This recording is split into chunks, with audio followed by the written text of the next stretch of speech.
და ამ ფონზე ხდება ის რომ ხდება თელიას რას შამებს ამ ინფორმაციების მომდის არა მარტო მოსაძის სააკაშვილის დროს ხდებოდა რაღაც ბალანს იმდენად გადამ პოლიციის უფროსი ასევე გონიოს პოლიციოჩი თუ შევადარებთ ამას მიზანი მართული ანტიაჭარული საკადრო პრობლემა და თუ ეს ამას დროულად არ მოხდება ამის აღდგენამდელი ჩემი პრინციპის მისაღებად ეს ინფორმაციული სოციალური სფეროთა და დამთავრებული მივედით უკვე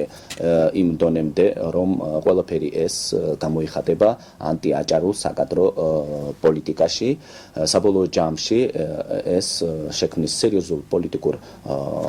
პრობლემებს რეგიონში და მე მიმართავ არასამთავრობო ორგანიზაციებს ხელისუფლებას რომ ვალერიან თელიას მსგავსი მოქმედება აღიკვეთოს და ბოლო მოეღოს იმ თვითნებობას და თავხედობას, რასაც ის ახორციელებს შინაგან საქმეთა აჭარის სამმართველოში.